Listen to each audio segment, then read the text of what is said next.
que je vais faire? Je ne sais pas, peut-être que mon futur employeur ne l'acceptera pas. Il y a trop de femmes encore qui se disent, et de sœurs et de filles qui se disent, mais qu'est-ce que je vais faire plus tard? Quelles études je vais entreprendre? Je ne sais pas trop. Parce qu'en fait, peut-être que les études que j'ai envie de faire, on m'acceptera pas. Vous imaginez que même nos rêves sont emprisonnés.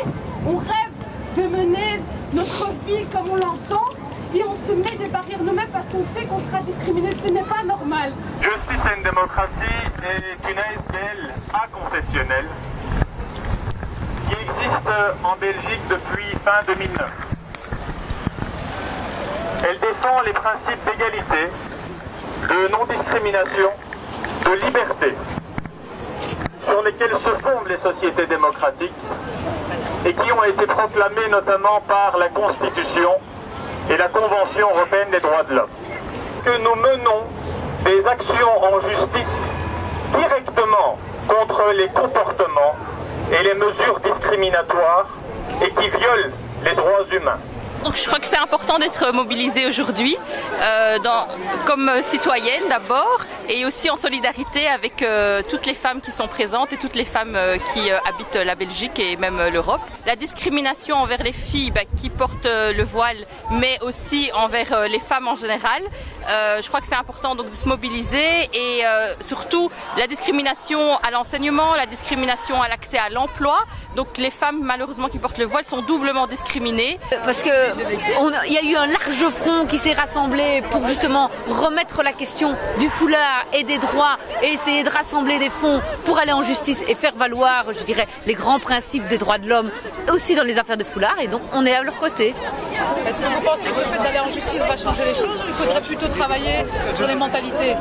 Moi je pense qu'il faut travailler dans tous les domaines et que s'il y a des combats qui sont gagnables en justice, il faut aller et il faut les gagner. Quand on voit la victoire par exemple pour les profs de religion islamique où enfin on a des signaux clairs qui disent elles ont le droit de porter le foulard, c'est une victoire petite mais c'est une victoire. Donc il faut travailler dans tous les domaines. Mais le problème c'est quand elles gagnent le procès, elles ne peuvent pas retourner travailler. Mais moi ce que j'espère c'est qu'on va engager, parce que ces dernières années on engageait principalement des hommes, j'espère qu'on va recommencer à engager des hommes aussi bien que des femmes. J'ai expliqué à ma fille en chemin la raison pour laquelle il était important d'être présente ici aujourd'hui, en solidarité avec toutes les femmes voilées qui sont au quotidien discriminées simplement parce qu'elles portent le voile, alors qu'il y a parmi elles des femmes extraordinaires, au parcours fabuleux et qui méritent aussi d'avoir la chance à l'émancipation, à être scolarisées, à vivre leur vie telle qu'elles l'ont choisie. D'habitude, je porte pas le voile, mais aujourd'hui, j'ai mis le foulard en solidarité parce que je trouve que, voilà, je trouve tout simplement qu'on doit fiche la paix aux gens, que les gens ont le droit de croire en ce qu'ils veulent, de manifester ou non leur appartenance à une religion, et puis surtout parce que je suis enseignante aussi et que je trouve inadmissible que on met des obstacles en plus pour les jeunes filles qui doivent étudier, même parfois dans les écoles supérieures pour des femmes majeures. Donc voilà, je trouve que pour moi c'est indigne de faire enlever un voile à une femme si elle souhaite le porter. Donc pour faire le contraire, aujourd'hui j'ai mis un voile alors que d'habitude j'en mets pas.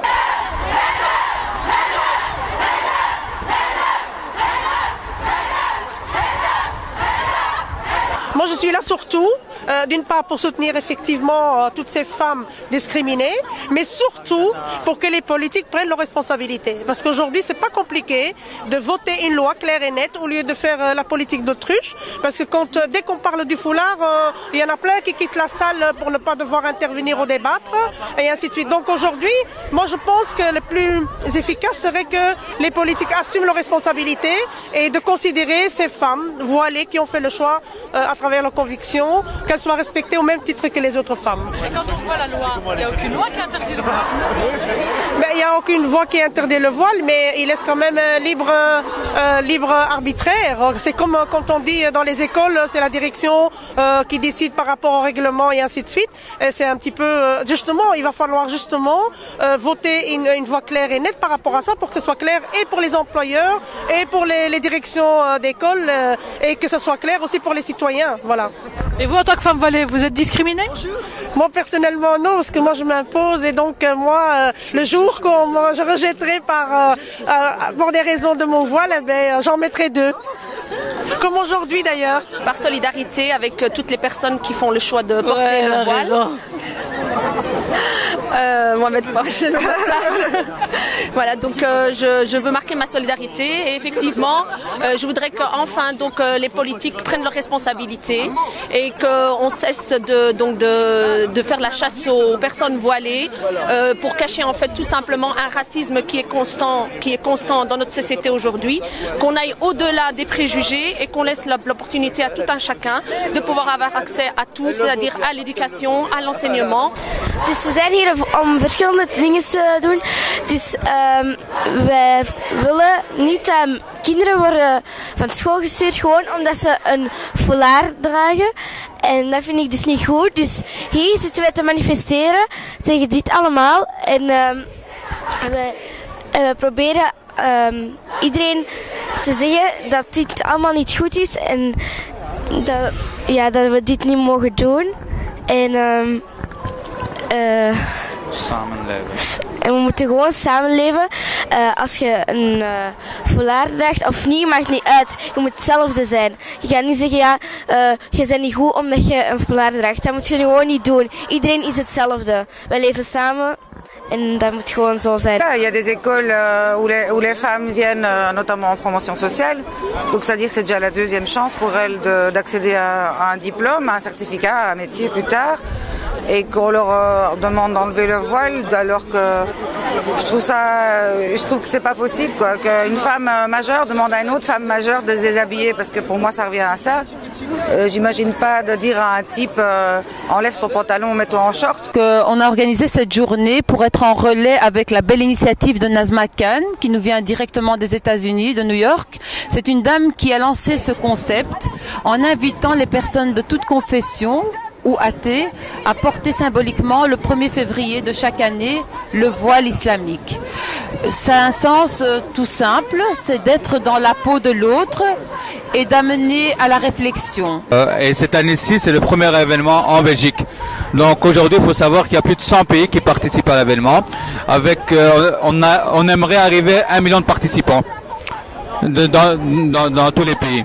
Donc il y a eu un grand engouement au niveau mondial et on voit qu'aujourd'hui les gens ils sont dans la rue pour réclamer leur droit de porter ou de ne pas porter le foulard et de se faire respecter. Ça fait 18 ans aujourd'hui que je porte le voile, que j'ai été victime de discrimination. J'ai bien souvent pris sur moi pour pas déclencher des attaques plus profondes que ça. Mais il est temps aujourd'hui. Il est temps de mettre les choses au clair, de revendiquer quelque chose de juste et juste dans l'ordre du droit, tout simplement.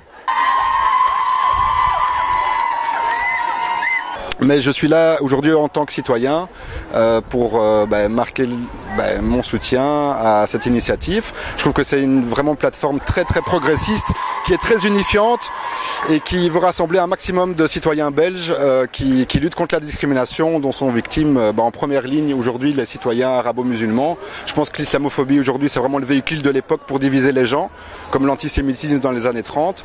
Donc discrimination raciale à l'embauche, au logement, à l'école, même dans ta propre identité. Est-ce que vous connaissez autour de vous des filles qui ont été victimes d'islamophobie ou de discrimination suite au fait qu'elles soient ou musulmanes ou qu'elles portent le voile? Oui, bien sûr. Moi, je suis beaucoup avec des Belges d'origine marocaine dans mon travail, aussi à l'école, dans les quartiers où j'ai vécu à Bruxelles depuis toujours, quoi. Et donc, c'est quelque chose que c'est tellement banal que finalement, ça en devient. Il y a beaucoup de gens qui réagissent presque plus. Et donc ça, c'est un problème aussi. C'est une sorte de défaitisme par rapport à ça. Et c'est chouette de voir maintenant des groupes, des plateformes comme celle-ci qui essayent d'unir les gens sur un mode très combatif et de combattre l'islamophobie, aussi en ciblant l'ennemi. Quand il y a un mec comme Will Mark, qui est le patron des patrons à Bruxelles, qui se permet de dire il y a un problème dans ce pays, c'est qu'il faudrait donner un coup de pied dans le cul des belgo-marocains, parce qu'en fait c'est des glandeurs qui foutent rien. En gros, que le mec se permet de dire ça, c'est super grave. Parce que c'est un gars, Di Rupo et toute la bande, ils lui bouffent dans la main. Hein, donc c'est un mec, c'est le patron des patrons à Bruxelles. Quand on voit un mec comme De Wever en Belgique qui se permet de dire que le plus gros danger de l'humanité c'est l'islamisme depuis le nazisme, c'est un truc de malade quoi. Donc soit on dit ok on met la tête dans le sable, soit on dit on doit se battre contre ça. Foulard ou pas, franchement je veux vraiment qu'on me respecte. Je me vois comme avec une sans foulard. Je vois pas où est la différence. À mon travail, tout le monde me regarde et dit pourquoi vous portez le foulard parce que ton mari il t'oblige pour le faire le foulard. Moi j'ai dit non, c'est pas mon mari qui m'oblige, c'est mon choix quoi. C'est que les femmes sont là par choix, par droit, et c'est pour ça qu'on est là aujourd'hui. Pas parce que c'est de l'oppression, pas parce que c'est un devoir par rapport aux autres hommes. Tant les gens qui pensent c'est le mari qui l'oblige, la femme porte le foulard. Mais c'est contraire, c'est la femme qui elle voulait faire le foulard. C'est pas avant moi je porte pas le foulard, mais c'est moi que je voulais porter le foulard. C'est pas mon mari, c'est pas mon père, c'est pas mon frère, c'est mon choix quoi.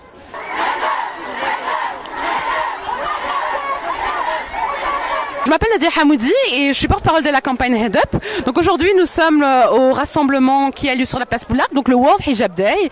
Le World Hijab Day est une initiative de 2 personnes, Souad et Mourad, et nous avons décidé de les rejoindre. Donc c'est une campagne qui a commencé le 26 janvier et qui se clôturera le 8 mars, le jour de la Journée internationale de la femme. Pour les femmes,